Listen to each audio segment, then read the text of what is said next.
سارے یہودی ٹوٹ پڑے، جتنی فوجیں تھی ٹوٹ پڑی۔ جانتے ہیں حضرت علی اپنا ڈیفینس کیسا کر رہے تھے، اپنے بچاؤ کے لیے کیا کر رہے تھے؟ دوستو، محرم شریف بالکل ہی عنقریب ہے۔ میں آپ کے لیے حضرت علی سے ریلیٹڈ ایک بیان لے کر کے حاضر ہوا ہوں، مفتی سلمان ازہری کی آواز میں۔ اس بیان میں ہم جانیں گے حضرت علی کی طاقت، حضرت علی نے جنگ کے دوران کیا کیا کیا تھا اور کیا کیا ہوا تھا۔ ناظرین اکرام، بہت ساری باتیں ہیں جو ہم نہیں جانتے اور معلوم ہونا چاہیے۔ آئیے بغیر دیری کے شروع کرتے ہیں، پورا بیان سنتے ہیں مفتی سلمان ازہری کی آواز میں۔ تو یہودیوں میں ایک اعلان ہوا کہ اگر یہ علی بن ابی طالب قلعے کے اندر گھس گیا تو خیبر قیامت تک ہمارے ہاتھ میں نہیں آ سکتا، اپنی طاقت لگا دو۔ سارے یہودی ٹوٹ پڑے، جتنی فوجیں تھی ٹوٹ پڑی۔ جانتے ہیں حضرت علی اپنا ڈیفینس کیسا کر رہے تھے، اپنے بچاؤ کے لیے کیا کر رہے تھے؟ قلعہ قموس کے دروازے کو جو پھاٹک تھا ایک ہاتھ سے اکھاڑ دیا اور بائیں ہاتھ سے صرف دروازہ پکڑتے تھے، سیدھے ہاتھ سے تلوار سے حملہ کیا کرتے تھے۔ ایک ہاتھ میں دروازہ لے کر کے ڈیفنس کر رہے ہیں، ڈھال بنائے ہوئے ہیں، جہاں سے تیر آئے یا تلوار آئے اس دروازے سے آپ نے اپنے آپ کا ڈیفنس کیا ہے۔ صحابہ کہتے ہیں ہم دیکھتے رہے، وہ دروازے کو ایسے اپنے ہاتھ میں نچا رہے تھے جیسے کوئی چھوٹا کھلونا اپنے ہاتھ میں نچایا جاتا ہے۔ حضرت علی کرم اللہ وجہہ الکریم نے اس قلعے کا پھاٹک توڑ دیا جس کو 20 دنوں سے صحابہ جا کر کے آ رہے تھے، توڑ نہ سکے تھے۔ پھر اس کے بعد جب جنگ ٹھنڈی ہوئی، بعض لوگ یہ کہتے ہیں کہ قلعے کا پھاٹک اٹھا کر کے پھینک دیا، پھینکا نہیں، پوری جنگ بھر حضرت علی اس دروازے کو پکڑ کر کے جنگ کرتے رہے اور قلعے کے اس دروازے کو اپنی ڈھال بنائے رہے۔ جب یہودی سرد پڑ گئے، ٹھنڈے پڑ گئے تو اس قلعے کے دروازے کو آپ نے اٹھا کر پھینک دیا۔ صحابہ کہتے ہیں ہم بعد میں، چونکہ وہ راستے میں پڑا تھا، اٹھانے کے لیے گئے تو 40 صحابہ مل کر کے اس دروازے کو اٹھا نہ پا رہے تھے۔ جو تنہا حیدر کرار اتنی دیر تک اپنے ہاتھ میں لے کر کے لڑتے رہے۔ کون ہے یہ حیدر کرار؟ وہ 6 ہجری کا ایک واقعہ ہے، اس واقعے کو جنگ خیبر کہا جاتا ہے۔ خیبر یہ 6 ہجری میں واقع ہوا، بعض مورخین کے نزدیک 7ویں ہجری میں، کیونکہ یہ محرم کا واقعہ ہے۔ محرم میں یہ جنگ پیش آئی تھی۔ یہ خیبر کیا ہے، جنگ خیبر کیا ہے، اس کے متعلق میں تھوڑی سی باتیں عرض کرتا ہوں۔ اس سے پہلے چھوٹے چھوٹے غزوے بھی ہوئے۔ ایک ذات القرد جنگ، چھوٹی سی جنگ ہے جس کو میں اکثر اپنی تقریروں میں کہا بھی کرتا ہوں۔ عبد الرحمن فزاری قارہ کا رہنے والا ایک شخص 400 لوگوں کو لے کر آیا تھا ذات القرد۔ مدینے سے قریب ایک چراگاہ تھی جہاں رسول اللہ صلی اللہ علیہ وسلم کی اونٹنیاں چرتی تھیں اور کھجوروں کے باغیچے تھے۔ تو اس عبد الرحمن نامی کافر نے حضور کی اونٹنیوں کو قبضہ کر لیا اور کھجوریں بھی چوری کر لیا اور بھاگنے لگا۔ اس وقت مدینے کے ایک صحابی حضرت سلمہ بن اکوا رضی اللہ تعالیٰ عنہ اکیلے تھے۔ انہوں نے 400 لوگوں کو دوڑانا شروع کر دیا۔ وہ اکیلے ہی 400 لوگوں کو دوڑاتے رہے، اتنا دوڑائے کہ وہ سب بھاگتے رہے، کیونکہ مدینہ طیبہ سے اس وقت کوئی اس واقعے کی خبر نہیں پا سکا تھا سوائے حضرت سلمہ بن اکوا کے۔ ان کو رسول اللہ صلی اللہ تعالیٰ علیہ وسلم کا عظیم سپاہی کہا جاتا ہے، سلمہ بن اکوا۔ یہ تیز دوڑتے اتنا تھے کہ عربی گھوڑا بھی ان کی دوڑ کو نہیں پکڑ پاتا تھا۔ اب یہ جب ان 400 لوگوں کو بھگاتے رہے اور اپنی تیروں سے ان کو نشانہ بناتے رہے، حیرت کی بات ہے جب بھی میں واقعہ پڑھتا ہوں حدیثوں میں موجود ہے کہ 400 لوگ ایک آدمی سے ڈر کر بھاگ بھی رہے ہیں اور بھاگتے جا رہے ہیں اور یہ ان کو بھگاتے جا رہے ہیں۔ پہاڑیاں آ گئیں تو عبد الرحمن قارہ کا رہنے والا شخص پلٹ کر کے پوچھتا ہے، اے شخص تو کیوں دوڑا رہا ہے، ہمیں کیوں بھگا رہا ہے، کیا چاہتا ہے؟ حضرت سلمہ بن اکوا نے کہا جب تک تمہاری جھولی میں مدینے کی ایک کھجور بھی باقی رہے گی میں تمہیں زندہ نہیں چھوڑوں گا، اور جب تک رسول اللہ کی اونٹنیاں تم نے قبضہ کی انہیں آزاد نہیں کرو گے میں تمہارا راستہ آزاد نہیں رکھوں گا۔ اور دوڑاتے رہے۔ کئی لوگ اس میں سے گھوڑے سے گر جاتے تھے، ان کی گردن پر یہ صرف پیر رکھتے وہ وہیں ٹھنڈا ہو جاتا، یہاں تک کہ وہ پہاڑیوں کے اوپر چڑھ گئے۔ عبد الرحمن نے اپنے ساتھیوں سے کہا کہ لوگوں ان کی ساری کھجوریں پھینک دو، جتنی چادریں ہیں بچھا دو اور جتنی اونٹنیاں ہیں انہیں چھوڑ دو، ورنہ یہ ہم میں سے کسی کو بھی زندہ نہیں چھوڑے گا۔ تو اس کی بات پر سارے لوگوں نے اپنی اپنی کھجوریں جو لوٹے تھے مدینے کے باغات سے سب چھوڑ دیا، اونٹنیاں بھی چھوڑ دیں، سب کو جمع کیا۔ حضرت سلمہ بن اکوع نے کھجوروں کو چادر میں اور تنہا وہ سارا مال اٹھا کر کندھے پر، اور حضور کی اونٹنیاں ہانکتے ہوئے مدینے کی طرف لا رہے تھے، اکیلے آ رہے تھے۔ بیچ راستے میں پھر حضرت ابو قتادہ رضی اللہ تعالیٰ عنہ سے ملاقات ہوئی، پوچھا کہاں سے آ رہے ہو؟ تو حضرت سلمہ بن اکوع نے واقعہ کہہ کر کے سنایا، کہا کہ چلو رسول اللہ صلی اللہ علیہ وسلم راستے میں ہی ہیں۔ حضور سے ملاقات ہوئی، حضور نے کہا کہ تم صحیح سلامت آ گئے، ہمیں واقعے کی خبر پہلے سے مل گئی تھی۔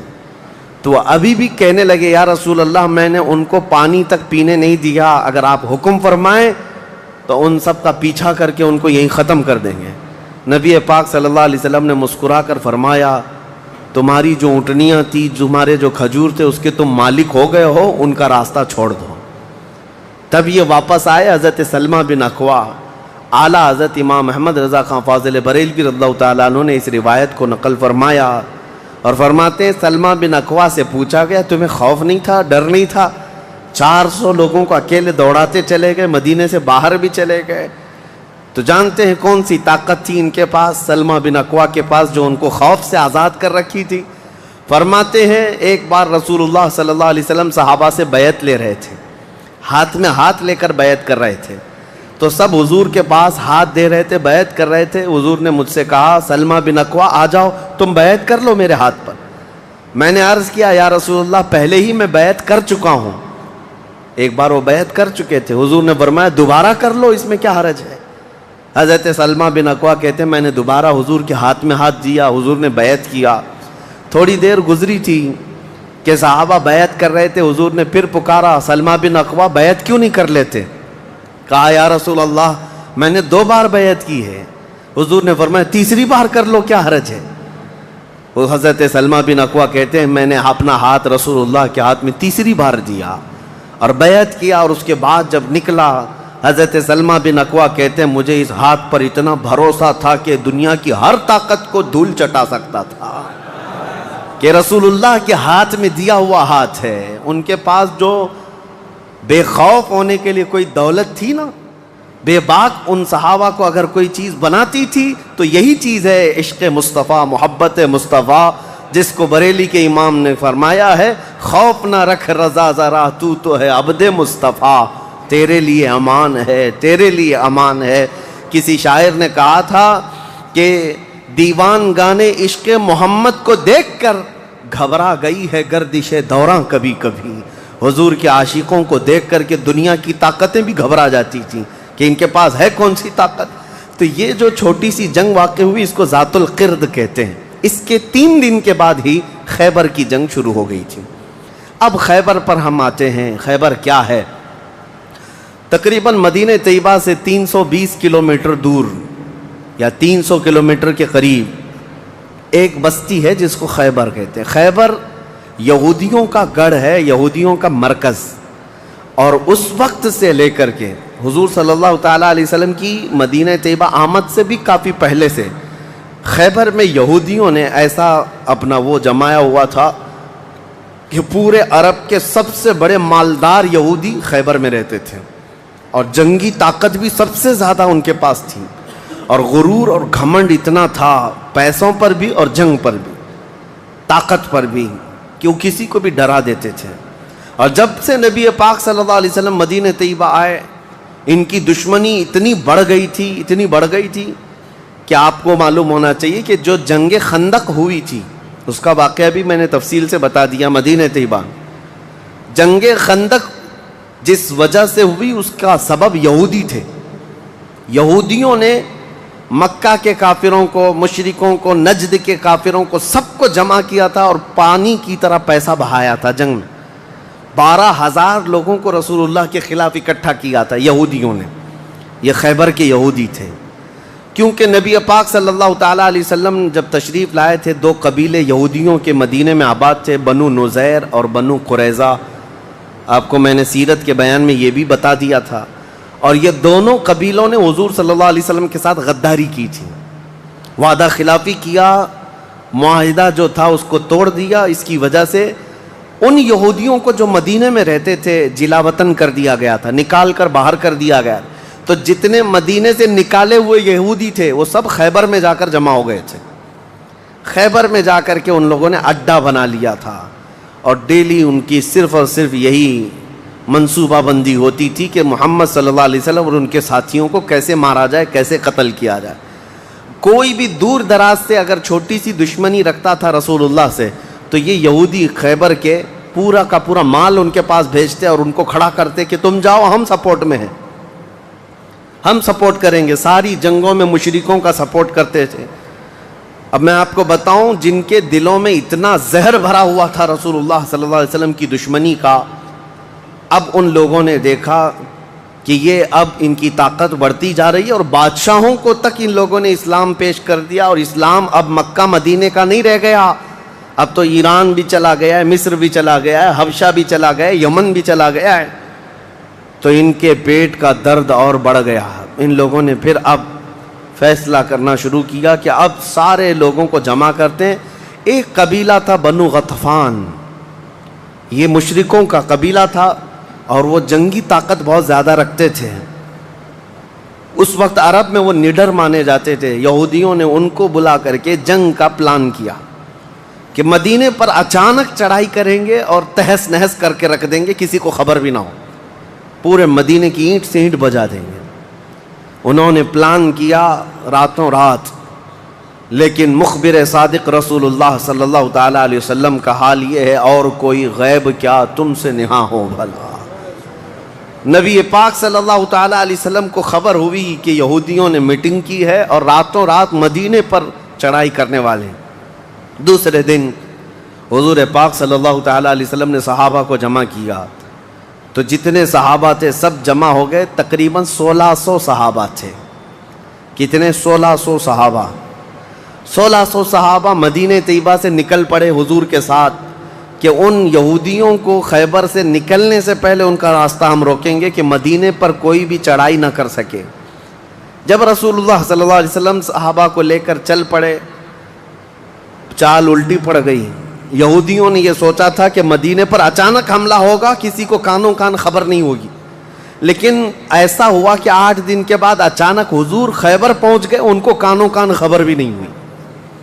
نبی پاک صلی اللہ تعالیٰ علیہ وسلم صحابہ کے ساتھ جب پہنچے, صبح ہو رہی تھی, خیبر کی وادیوں میں حضور داخل ہو رہے تھے. تو یہودی اپنے اپنے کھیتوں میں کام کرنے کے لیے جا رہے تھے. جیسے ہی مدینے کی فوج کو دیکھا, ہیبت طاری ہو گئی, الٹے قدم اپنے قلعوں میں واپس بھاگتے رہ گئے اور چیخ مارتے رہ گئے کہ محمد بھی آئے ہیں اور مسلمان بھی آئے ہیں. حضور صلی اللہ علیہ وسلم نے ان کی چیخ و پکار کو سنا تو ایک جملہ فرمایا. حضور صلی اللہ علیہ وسلم فرماتے ہیں, جن کافروں کی وادی میں ہم اتر پڑے ان کی صبح خراب ہو ہی جاتی ہے, اور یہ خیبر اب برباد ہوگا. حضور کے الفاظ تھے, جملہ نکلا. صحابہ کرام اتنی جوش سے نعرہ لگا رہے تھے کہ یہودیوں کے سارے قلعے صحابہ کی آواز سے گونجنے لگ گئے. خیبر میں 8 قلعے تھے, 8 مشہور قلعے. انہوں نے بہت مشہور اس وقت کی طاقتور یعنی عمارتیں ایسی بنا رکھی تھیں کہ ان کا یقین تھا کہ کوئی ان قلعوں کو توڑ نہیں سکے گا. اور حد تو یہ ہے کہ آج 1400 سال گزر گئے, ابھی بھی وہ قلعے موجود ہیں, آج بھی موجود ہیں خیبر میں. وہ قلعوں کے باقیات, کھنڈرات ابھی بھی موجود ہیں. اب آپ اندازہ کریں کہ 14 صدیاں گزرنے کے بعد اب بھی وہ قلعے ہیں, تو اس وقت کتنے محفوظ رہے ہوں گے, کتنے مضبوط رہے ہوں گے. ان کو بڑا غرور تھا. 8 مشہور قلعے تھے, قلعہ ناعم, قلعہ نطات, قلعہ قموس. ان کے نام تھے الگ الگ, ہر قلعہ الگ الگ کاموں کے لیے استعمال ہوتا تھا. اب نبی پاک صلی اللہ تعالیٰ علیہ وسلم خیبر جب پہنچے, 1600 صحابہ ہیں. اب سنیے, ایک قلعہ ناعم تھا جس میں سارا ذخیرہ تھا, کھانا پانی اور سب کچھ وہاں پر تھا, اور اس کی ذمہ داری سلام بن مشکم نام کا ایک یہودی, وہ بہت ہی بغض و عداوت میں بھرا ہوا یہودی تھا, اس کے ذمہ تھی. اور قلعہ قموس جو سب سے بڑا قلعہ تھا, اس کی ذمہ داری مرحب نام کے یہودی کے پاس تھی. اور مرحب وہ شخص ہے جس کے بارے میں مشہور تھا کہ وہ 1000 لوگوں سے تنہا لڑ سکتا ہے. 1000 انسانوں کی طاقت تھی جس کے پاس. اس کا نام مرحب تھا. پورے خیبر کے یہودی اس سے ڈرتے تھے. اور قلعہ قموس جو سب سے بڑا قلعہ تھا وہ اس کے انڈر میں ہوا کرتا. سب ان کی تقسیم تھی. اب جب نبی کریم صلی اللہ تعالیٰ علیہ وسلم شروعات فرمائی تو قلعہ نائم جو قریب تھا آبادی سے اس پر چڑھائی شروع کر دی. تو جو صحابہ وہاں گئے تھے قلعہ نائم تو صحابہ اکرام کو سخت مصیبت اٹھانی پڑی کیونکہ اتنی سخت گرمی تھی کہ جس کی وجہ سے حلق میں کانٹے پڑ جاتے تھے پیاس کی شدت سے. کئی صحابہ اس میں شہید ہوئے. آخر کار قلعہ نائم فتح ہو گیا. ایک قلعہ فتح ہوا, دوسرا فتح ہوا, تیسرا فتح ہوا. قلعے اس طرح سے فتح ہونے لگ گئے. یہودیوں کی تعداد میں آپ کو بتاؤں یہ 1600 صحابہ تھے. اور یہودی اس وقت خود اور قبیلہ بنو غطفان جو مشرکوں کا قبیلہ تھا ان کو بھی جنگ کے لیے اپنے قلعے میں بلا لیا تھا. کل تعداد سب کی ملا کر 8000 ہو چکی تھی. 8000 لوگ 1600 لوگوں سے ڈرے ہوئے سہمے ہوئے قلعوں میں بندے ہیں. کوئی باہر نکلنے کو تیار نہیں. اب اس کے بعد یہ خیبر کا معاملہ بڑھتا گیا. اس میں ہوا یہ کہ آخری جو قلعہ تھا قلعہ قموس یہ سب کے بس کی بات نہیں تھی. بہت مضبوط قلعہ اور جو آدمی اس کا سپہ سالار ہے شہ سوار ہے وہ مرحب ہے. پورا عرب جانتا تھا اس کی طاقت کو. پہلے دن نبی کریم صلی اللہ تعالیٰ علیہ وسلم نے صحابہ کی ایک جماعت حضرت ابو بکر صدیق رضی اللہ تعالیٰ عنہ کی سپہ سالاری میں بھیجی. حضرت ابو بکر صدیق آئے. بہت ہی جام بازی اور بہادری کے ساتھ لڑائی کی. لیکن وہ اتنا سخت تھا کہ یہودیوں کی طرف سے بہت سخت طریقے سے ڈیفنس ہوتا تھا. صحابہ پیچھے ہٹ گئے. کچھ شہید ہوئے, کچھ زخمی ہوئے, واپس آئے. پھر دوسرے دن سیدنا عمر ابن خطاب رضی اللہ تعالیٰ عنہ کے حوالے حضور صلی اللہ علیہ وسلم نے فرمایا. حضرت عمر فاروق رضی اللہ تعالیٰ عنہ گئے. صحابہ کی ایک جماعت تھی لیکن آج کا دن اور زیادہ سخت ہو گیا. سارے یہودیوں نے اپنی طاقت جھونک دی قلعہ قموس کو بچانے کے لیے. حضرت عمر فاروق رضی اللہ تعالیٰ عنہ صحابہ کی جماعت کو لے کر شام میں واپس آ گئے. اب یہ محاصرہ بڑھ گیا. 20 دن چلا کنٹینیو محاصرہ ان قلعوں کا, لیکن فتح ہونے کا نام نہیں تھا. جلال پیغمبری کو دیکھیں ہیں. صحابہ 20 دن سے تپتی ہوئی گرمی میں مدینے سے 300 کلومیٹر باہر ہیں. عرض کیا یا رسول اللہ صلی اللہ علیہ وسلم ہماری منزل ابھی کہاں ہے, کب تک ہے؟ رات کا وقت تھا. نبی کریم صلی اللہ تعالیٰ علیہ وسلم جلال میں تھے. ارشاد فرمایا لَأُعْتِيَنَّ غَدًا رَایَةً رَجُلًا يُحِبُّهُ اللَّهُ وَرَسُولُهُ. حضور اکرم صلی اللہ تعالیٰ علیہ وسلم فرماتے ہیں کل کے دن میں اپنا جھنڈا ایک ایسے آدمی کو دوں گا جس سے اللہ اور اس کے رسول محبت کرتے ہیں, اور اللہ اور اس کے رسول جس سے محبت کرتے ہیں وہ خود بھی اللہ اور اس کے رسول سے محبت کرتا ہے. اور پھر میرے آقا نے فرمایا خیبر کی فتح اسی کے ہاتھ میں رکھی ہوئی. صحابہ کہتے ہیں پوری رات بے چینی اور کروٹ لیتے ہوئے ہم نے گزاری. نبی پاک نے بشارت دی ہے تو اب تو ہونا ہی ہے. حضور نے فرما دیا ہے کہ میں کل اپنا جھنڈا اس آدمی کے ہاتھ میں دوں گا جس کو اللہ اور اس کے رسول محبت کرتے ہیں. صحابہ کہتے ہیں حضرت عمر فاروق رضی اللہ تعالیٰ عنہ فرماتے ہیں میری آنکھ تک نہ لگی پوری رات, اور اس تمنا میں کہ صبح ہوگی تو حضور صلی اللہ علیہ وسلم وہ جھنڈا مجھے دے دیں. کہ اس میں 3 بشارتیں تھیں.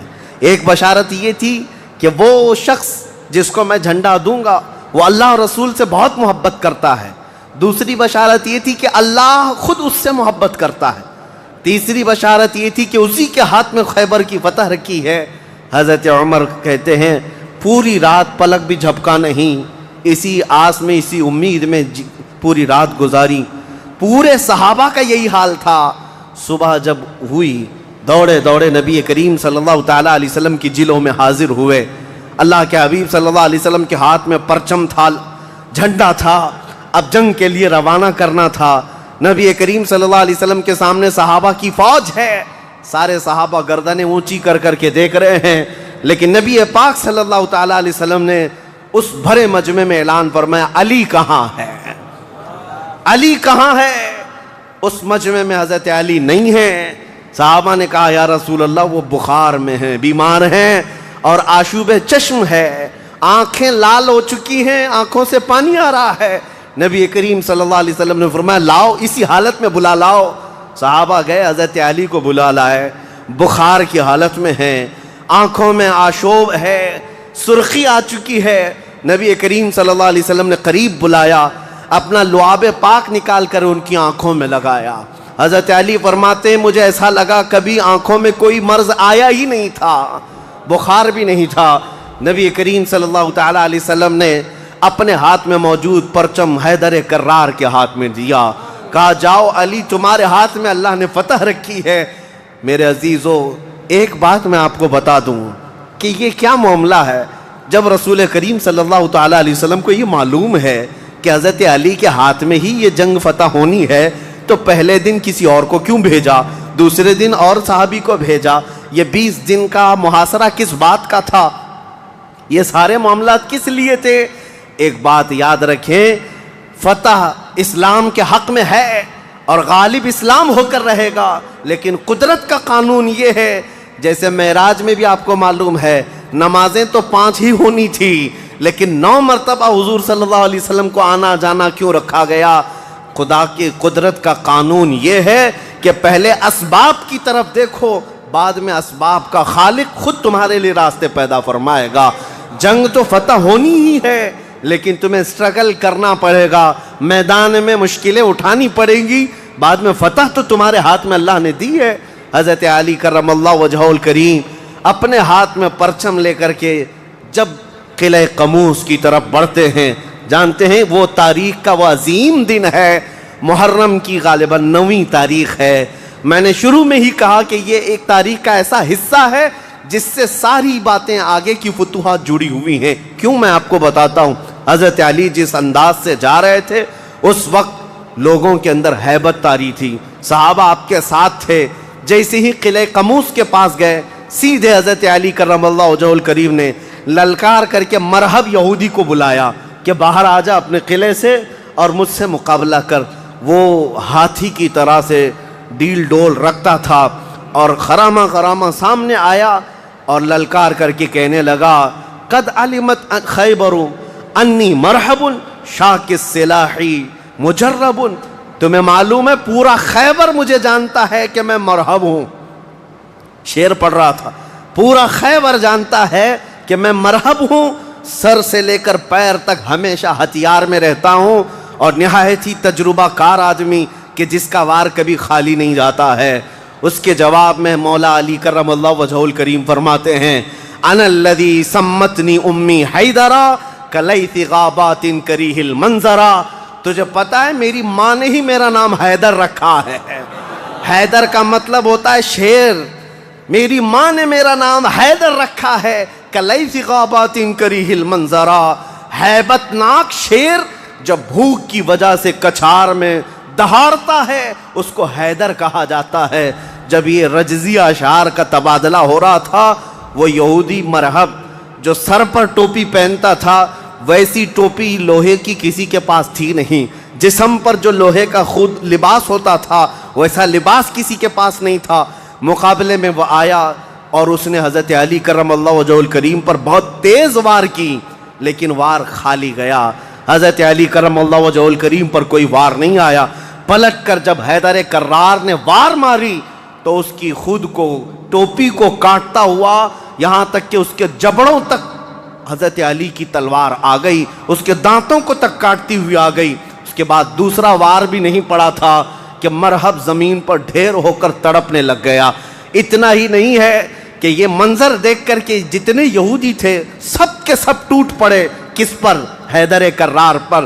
اکیلے بطل جلیل ہیں، جس طرف سے آتے تھے صحابہ کہتے ہیں حضرت علی کی تلوار اس دن جو چمک رہی تھی ہمارے جسموں میں ہیبت طاری تھی، کبھی ادھر چمکتی ہے کبھی ادھر چمکتی ہے۔ آپ کو پتا ہے ایک لقب آپ کا کرار ہے۔ کرار کا مطلب کیا ہوتا ہے؟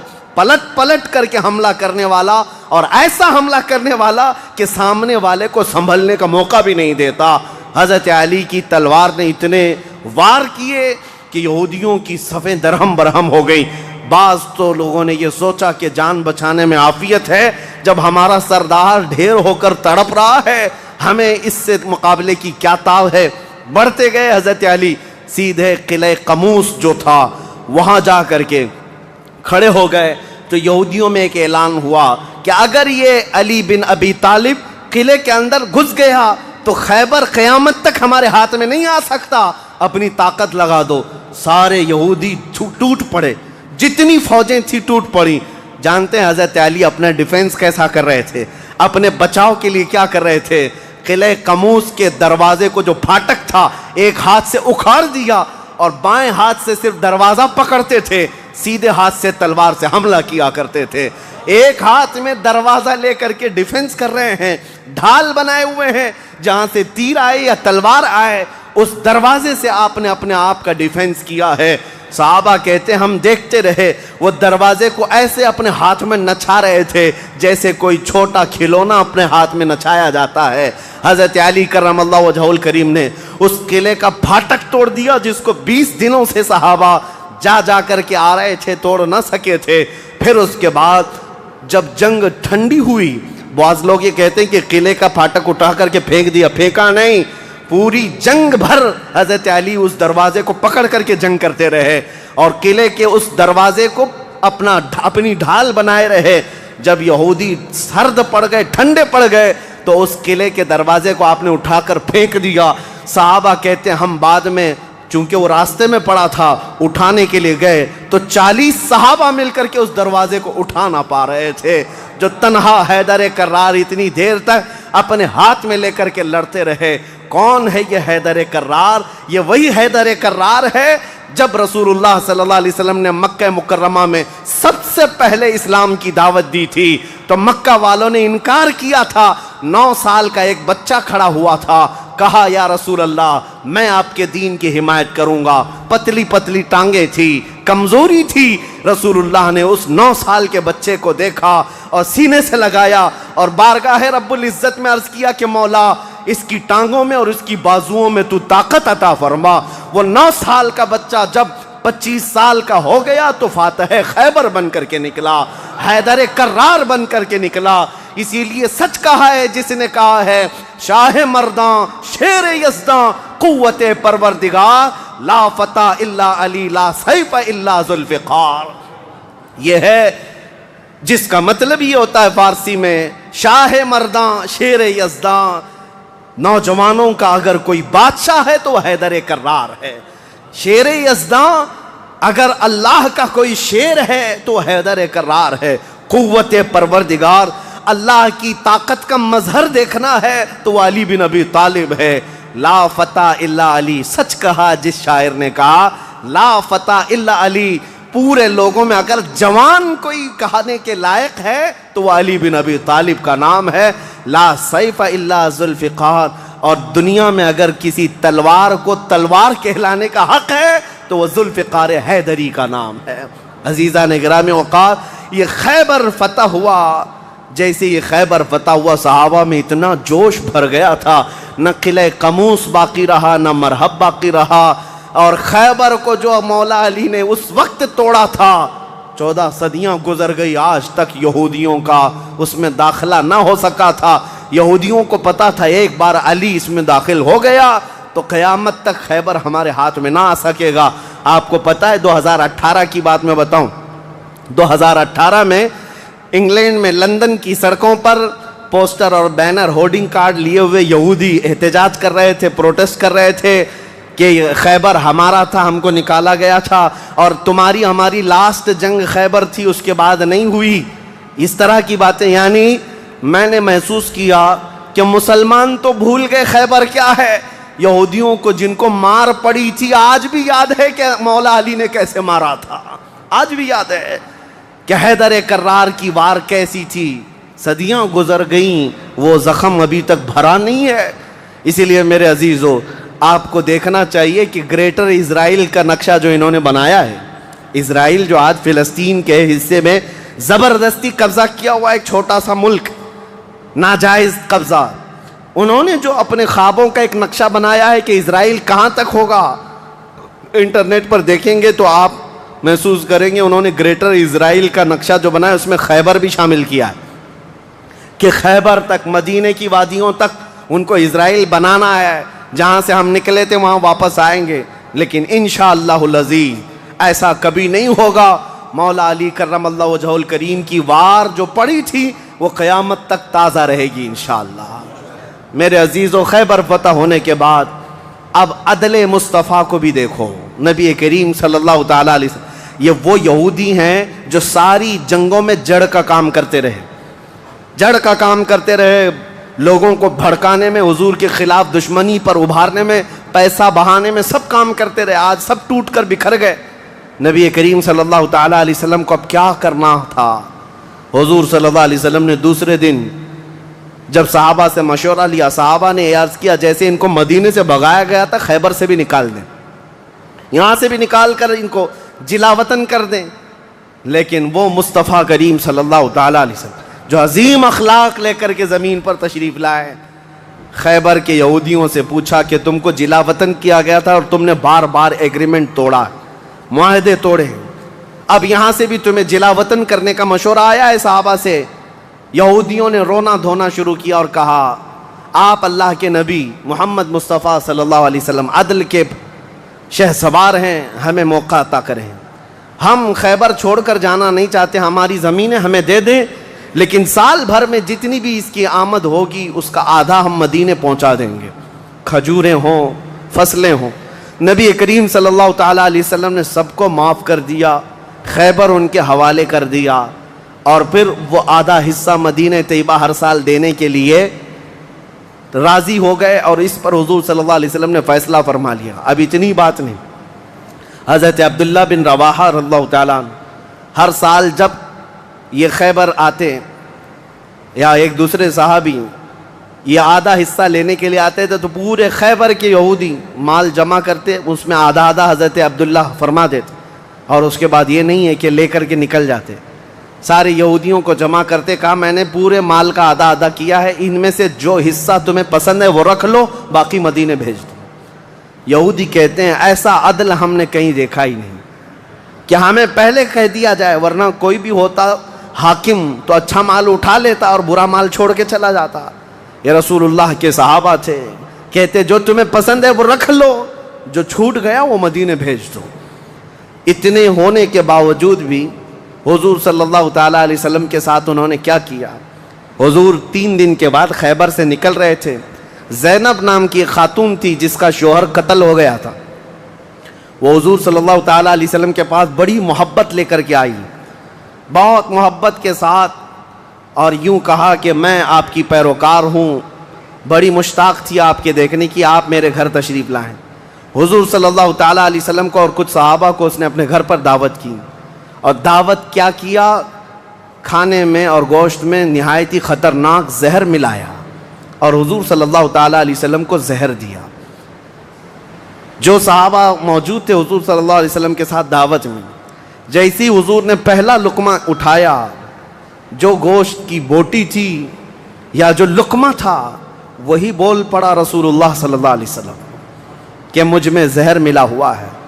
نبی کریم صلی اللہ تعالیٰ علیہ وسلم نے ابھی اپنی زبان پر لگایا ہی تھا، نکال کر پھینک دیا، لیکن دوسرے ایک صحابی حضور سے پہلے پیٹ بھر کر کھا چکے تھے اور وہ زہر کے اثر سے فوراً ہی شہید ہو گئے۔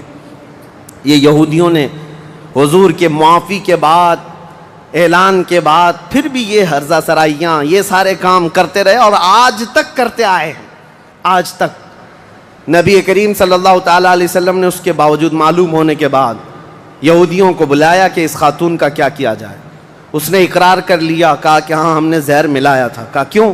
کہا ہم یہ دیکھ رہے تھے اگر آپ اللہ کے سچے رسول ہیں تو آپ کو خبر ہو جائے گی، ورنہ ہم کو آپ سے نجات مل جائے گی، ہم بچ جائیں گے، آپ زہر سے ختم ہو جائیں گے۔ نبی کریم صلی اللہ تعالیٰ علیہ وسلم تو زہر کے اثر سے کچھ نہیں ہوا اور حضور بچے اس زہر سے، لیکن ان یہودیوں میں سے کوئی بھی اسلام کی طرف آیا بھی نہیں۔ نبی کریم صلی اللہ تعالیٰ علیہ وسلم نے اس خاتون سے بدلہ نہیں لیا، اسے معاف کر دیا۔ اپنی ذات کے لیے حضور نے کبھی بدلہ لیا ہی نہیں، اسے چھوڑ دیا اور پھر وہاں سے نکل پڑے.